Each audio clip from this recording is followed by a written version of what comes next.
नमस्कार दोस्तों, Aman Gupta mathematics and physics classes में आपका स्वागत है। आज हम आपके लिए जो टॉपिक लेकर आए हैं उस टॉपिक का नाम है दोस्तों टेलीस्कोप अर्थात दूरदर्शी। दोस्तों, दूरदर्शी जानने से पहले मैं आपको पिछली कक्षा की बातें बता दूं। पिछली कक्षा में हमने सिंपल माइक्रोस्कोप और कंपाउंड माइक्रोस्कोप के बारे में पढ़ा, उसकी आवर्धन क्षमता निकाली और उनकी दो दो स्थितियाँ निकाली। दोस्तों, आगे हम जो भी टॉपिक पढ़ेंगे प्रत्येक टॉपिक की दो दो स्थितियाँ निकलती है। एक, जब प्रतिबिंब स्पष्ट दृष्टि की न्यूनतम दूरी पर बने, और दूसरा कि जब प्रतिबिंब अनंत पर बने। तो दोस्तों, इसके बारे में हम आगे चर्चा करेंगे। फिलहाल आते हैं टेलीस्कोप पर। टेलीस्कोप क्या है दोस्तों? दूरदर्शी एक ऐसा ऑप्टिकल इंस्ट्रूमेंट है, एक ऐसा प्रकाशिकीय यंत्र है जिसकी सहायता से दूर की वस्तु को आवर्धित रूप में हम अपने पास देख सकते हैं। अर्थात दूर की किसी भी वस्तु को देखने के लिए जिस प्रकाशीय यंत्र का प्रयोग किया जाता है उस प्रकाशीय यंत्र को दूरदर्शी कहते हैं। दूरदर्शी दोस्तों दो प्रकार का होता है, एक रिफ्लेक्टिव टेलीस्कोप और एक रिफ्रैक्टिव टेलीस्कोप होता है। दोस्तों, मैं प्रकार लिख देता हूँ, आप समझिएगा। एक होता है दोस्तों रिफ्लेक्टिंग टेलीस्कोप, एक होता है रिफ्रैक्टिंग टेलीस्कोप। दोस्तों, रिफ्लेक्टिंग टेलीस्कोप एक ऐसा टेलीस्कोप है जिसमें किसी भी ऑब्जेक्ट का या ऑब्जेक्टिव का जो ऑब्जेक्टिव हम या ऑब्जेक्ट के लिए जो लेंस हम प्रयोग करते हैं वहाँ पर लेंस ना प्रयोग करके मिरर प्रयोग किया जाता है। और रिफ्रैक्टिंग टेलीस्कोप एक ऐसा टेलीस्कोप है मित्रों कि उसमें ऑब्जेक्ट की साइड जो हम लेंस प्रयोग करते हैं वहाँ पर लेंस प्रयोग, विभिन्न प्रकार के लेंस का प्रयोग किया जाता है। बस यही फ़र्क है दोस्तों, इसमें ऑब्जेक्ट के तरफ या ऑब्जेक्टिव में मिरर का प्रयोग किया जाता है और रिफ्रैक्टिंग टेलीस्कोप में लेंस का प्रयोग किया जाता है। दोस्तों, रिफ्लेक्टिंग का कोई प्रकार नहीं होता, लेकिन रिफ्रैक्टिंग इसके दो प्रकार होते हैं। दोस्तों, ये जो रिफ्रैक्टिंग टेलीस्कोप है इसके दो प्रकार होते हैं, एक होता है एस्ट्रोनॉमिकल टेलीस्कोप और एक होता है टेरेस्ट्रियल टेलीस्कोप। ये दोनों महत्वपूर्ण टेलीस्कोप हैं दोस्तों, एस्ट्रोनॉमिकल अर्थात खगोलीय दूरदर्शी और टेरेस्ट्रियल टेलीस्कोप मतलब पार्थिव दूरदर्शी। खगोलीय दूरदर्शी का जो उपयोग है दोस्तों वो ब्रह्मांड में दूर स्थित वस्तुओं को देखने के लिए प्रयोग में किया जाता है। जैसे किसी उपग्रह के ऊपर अगर अध्ययन करना हो या किसी तारे के ऊपर अध्ययन करना हो या किसी ग्रह, किसी उल्का पिंड, आकाशगंगाएं, इस इत्यादि चीज़ों के अध्ययन के लिए हम लोग एस्ट्रोनॉमिकल टेलीस्कोप का प्रयोग करते हैं दोस्तों। और टेरेस्ट्रियल टेलीस्कोप एक ऐसा टेलीस्कोप होता है दोस्तों जो पृथ्वी की सतह पर दूर स्थित किसी वस्तु को देखने के लिए प्रयोग किया जाता है। मतलब पृथ्वी की सतह पर जो दूर की वस्तु को बड़ा और आवर्धित करके देखने में सहायता प्रदान करता है उसको बोलते हैं टेरेस्ट्रियल टेलीस्कोप। ये दो प्रकार है दोस्तों, दोनों प्रकार के बारे में हम पढ़ेंगे। दोस्तों, टेलीस्कोप का मेन सिद्धांत क्या होता है हम उस पर थोड़ा सा चर्चा कर लेते हैं कि ये किस सिद्धांत पर कार्य करता है।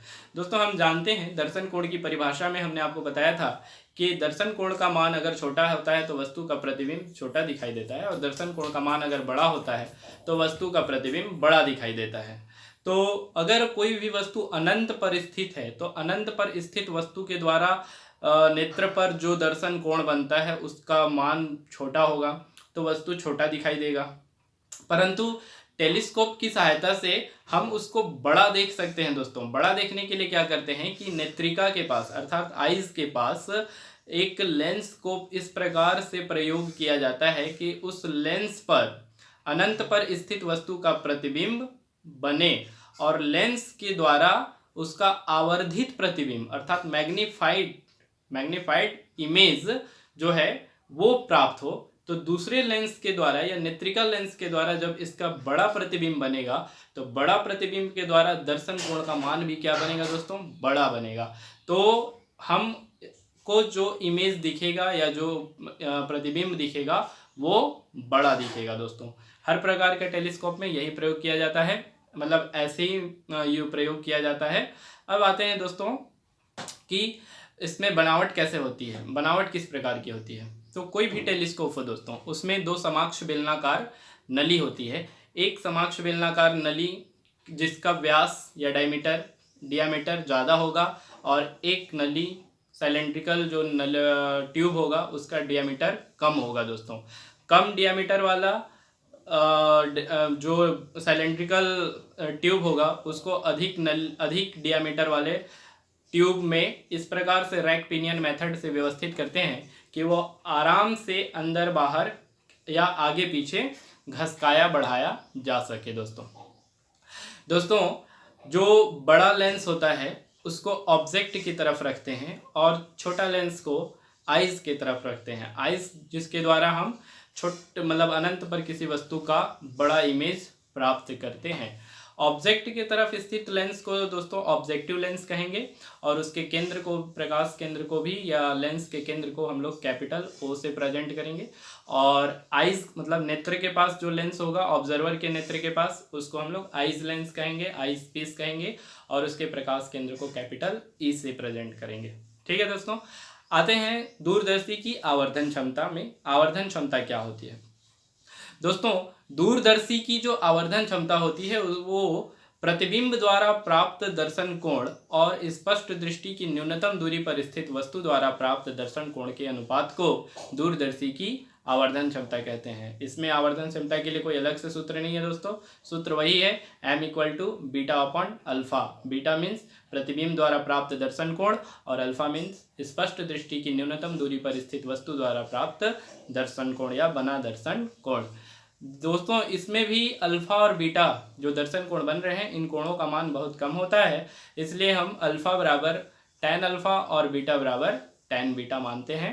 और जो डायग्राम हमें प्राप्त होता है टेलीस्कोप के, उस डायग्राम के अकॉर्डिंग हल करते हैं और आवर्धन क्षमता प्राप्त करते हैं। चलिए दोस्तों आते हैं हम लोग सबसे पहला जिसकी आवर्धन क्षमता हम ज्ञात करने जा रहे हैं वो है एस्ट्रोनॉमिकल टेलीस्कोप अर्थात खगोलीय दूरदर्शी। बनावट के लिए विशेष चर्चा नहीं करते हैं दोस्तों, हम एक डायग्राम आपके सामने रखने जा रहे हैं, आप उस डायग्राम को ध्यान से देखिएगा। दोस्तों स्टूडेंट्स ये खगोलीय दूरदर्शी अर्थात एस्ट्रोनॉमिकल टेलीस्कोप का संरचना है। ये अभी इनकम्प्लीट संरचना है दोस्तों। ये एक ऑब्जेक्टिव लेंस है जिसका प्रकाश केंद्र O है। इसके मुख्य अक्ष पर, ठीक है, कुछ दूरी पर एक अन्य लेंस आइज लेंस है जिसका प्रकाश केंद्र E है, इसलिए इसे नेत्रिका लेंस या आइज लेंस कहते हैं। दोस्तों हम लोग इसमें मानते हैं कि कोई वस्तु AB है जो अनंत पर स्थित है।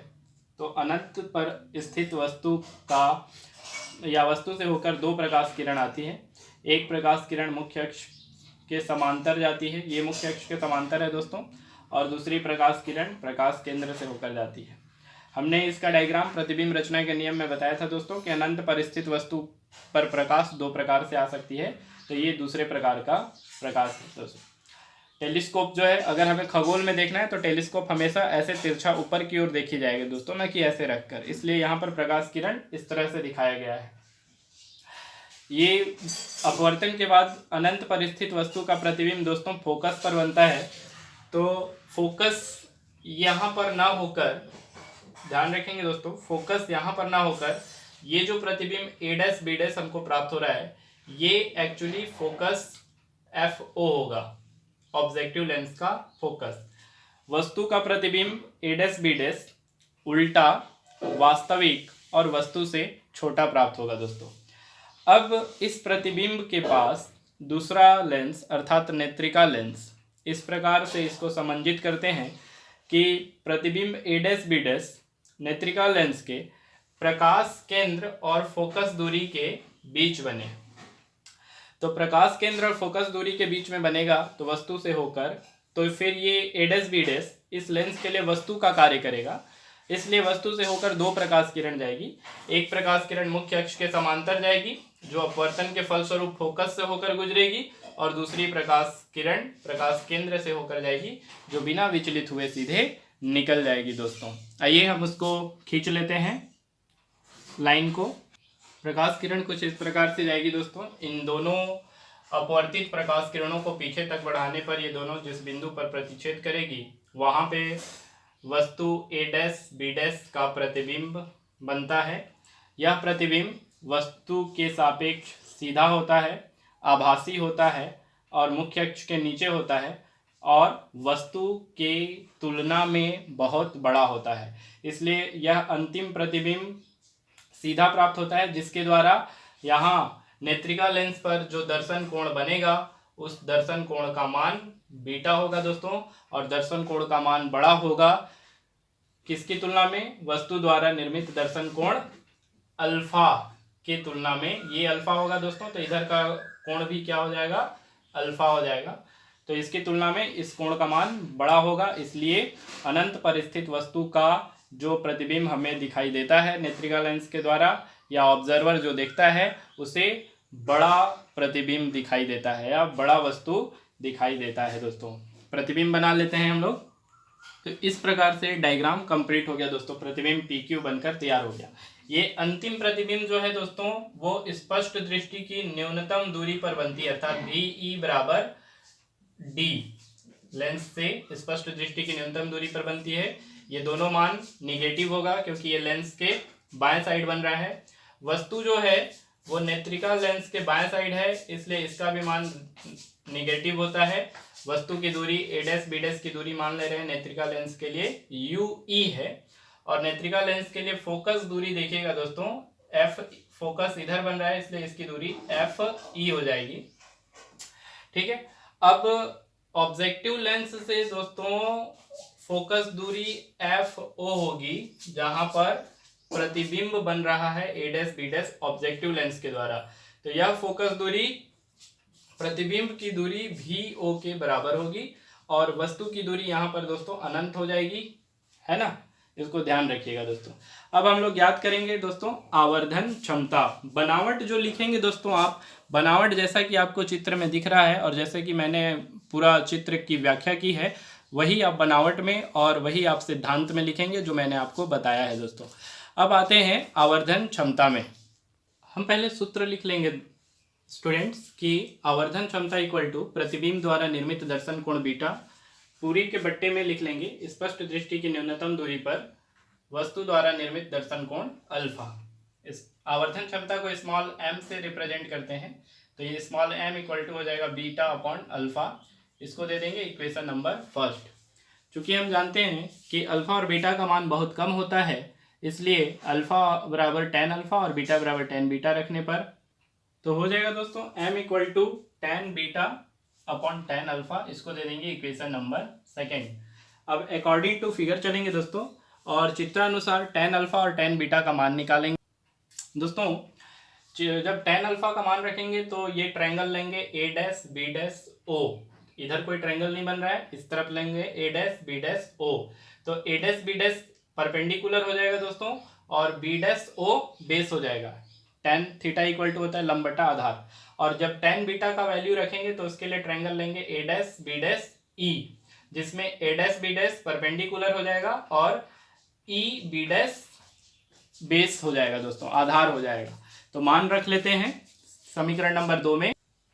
जब हम tan बीटा और tan अल्फा का मान रखेंगे तो हो जाएगा m equal to A' B' upon E B', tan beta का वैल्यू अपॉन tan अल्फा का वैल्यू हो जाएगा A' B' upon O B'। इसी को हम लोग दोस्तों लिख सकते हैं या m equal to A' B' upon E B' into ये डिनोमिनेटर जो है वो नॉमिनेटर हो जाएगा और ये नॉमिनेटर जो है वो डिनोमिनेटर हो जाएगा दोस्तों O B' upon A' B'। दोस्तों ऊपर से और ये नीचे से कैंसिल हो जाएंगे क्योंकि परिमाण में बराबर और इक्वल, परिमाण और में बराबर और अंश और हर में है अर्थात विपरीत में है, तो हो जाएगा या m equal to O B' upon E B'। ये हो जाएगा दोस्तों m equal to O B' upon E B'। इसको दे देंगे इक्वेशन नंबर 3। ध्यान रखिएगा दोस्तों ये इक्वेशन नंबर 3 हो गया। अब हम अकॉर्डिंग टू फिगर मान लेंगे दोस्तों कि दोस्तों हमने चित्रानुसार ले लिया कि O B' equal to FO objective lens की फोकस दूरी और E B' equal to minus UE eyes lens अर्थात नेत्रिका लेंस से A' B' की दूरी। यहाँ पर देख लीजिएगा दोस्तों O से बी डैश की दूरी एफ ओ और ए डैश बी डैश से ई की दूरी E B dash equal to U E. ये दोनों में एक वैल्यू पॉजिटिव और एक वैल्यू नेगेटिव होगा दोस्तों, क्योंकि ये लेंस के लेफ्ट साइड है और ये लेंस के राइट साइड है दोस्तों। समीकरण 3 में इनका मान रख देंगे। समीकरण 3 है दोस्तों m equal to O B dash upon E B dash. तो ओ बी डैश की वैल्यू हो जाएगी एफ ओ और ई बी डैश की वैल्यू हो जाएगी माइनस यू ई। इसी को आप लिख सकते हैं m equal to minus F O upon U E. ये जो आवर्धन क्षमता का सूत्र आएगा दोस्तों, ये हो जाएगा इक्वेशन नंबर 4। अब इसी फार्मूला के आधार पर हम निकालेंगे दोस्तों कि जब प्रतिबिंब स्पष्ट दृष्टि की न्यूनतम दूरी पर बने, ये पहला स्थिति होगा दोस्तों। ये आवर्धन क्षमता का सूत्र है, जैसा कि आपके सामने समीकरण 4 तक मैंने ज्ञात कर लिया है। अब इस समीकरण 4 की सहायता से हम निकालने जा रहे हैं दोस्तों कि जब प्रतिबिंब स्पष्ट दृष्टि की न्यूनतम दूरी पर बने, ये स्थिति फर्स्ट। दोस्तों अंतिम प्रतिबिंब PQ जो है वो स्पष्ट दृष्टि की न्यूनतम दूरी पर बन रहा है। इसके लिए नेत्रिका लेंस के लिए फोकस दूरी FE, वस्तु की दूरी UE और प्रतिबिंब की दूरी BE इक्वल टू D हो जाएगा। तब लेंस सूत्र से दोस्तों लेंस सूत्र में मान रख देंगे तो हो जाएगा या 1 upon FE equal to 1 upon B की जो वैल्यू है दोस्तों वो माइनस D हो जाएगी, माइनस U की जो वैल्यू है वो माइनस UE हो जाएगी। ये 1 अपॉन माइनस D पक्षांतर करने पर इधर आकर पॉजिटिव हो जाएगा दोस्तों, और ये माइनस प्लस हो जाएगा। तो लिख सकते हैं या 1 upon FE plus 1 upon D equal to 1 upon UE।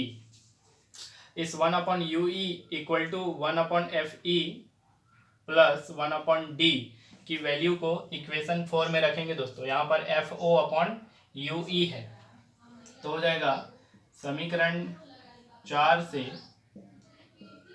से m equal to minus FE upon UE, FO है दोस्तों, FO अपॉन UE या m equal to minus FO बाहर हो जाएगा, UE के प्लेस पर हो जाएगा 1/FE प्लस 1 अपॉन D या 1/D। दोस्तों इस 1/FE को बाहर निकाल देंगे कॉमन, तो हो जाएगा m equal to minus FO upon FE। इसके प्लेस में बच जाएगा दोस्तों 1 और इसके प्लेस में हो जाएगा यहाँ पर FE ऊपर में चला जाएगा और नीचे में आ जाएगा D। तो ये जो आवर्धन क्षमता का सूत्र आएगा दोस्तों, यही सूत्र जो है स्पष्ट दृष्टि की न्यूनतम दूरी के लिए सूत्र होगा। m equal to minus FO, इसको आप अच्छे से बना लो दोस्तों, FO upon FE into 1 plus FE upon D। ठीक है दोस्तों, अब हम चलेंगे दूसरा स्थिति कि जब प्रतिबिंब अनंत पर बने। मान लेंगे दोस्तों कि वस्तु जो है वो आइज लेंस के फोकस पर स्थित है।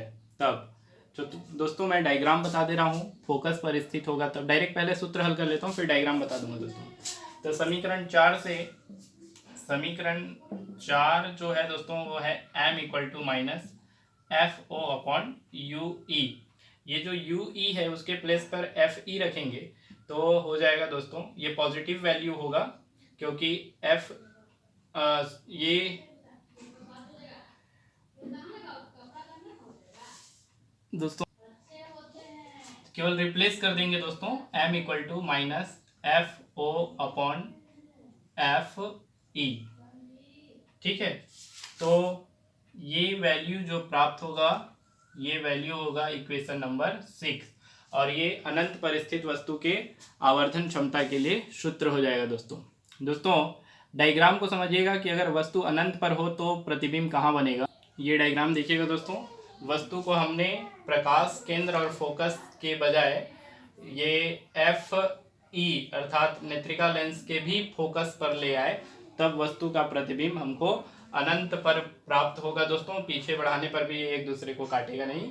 वो वास्तविक प्रतिबिंब प्राप्त होगा, अनंत पर प्राप्त होगा, उल्टा प्राप्त होगा और मुख्य वस्तु के सापेक्ष सीधा प्राप्त होगा, बड़ा प्राप्त होगा। धन्यवाद दोस्तों। अगर आपको मेरी यह वीडियो अच्छी लगी होगी तो आप इसे अधिक से अधिक शेयर कीजिएगा। धन्यवाद।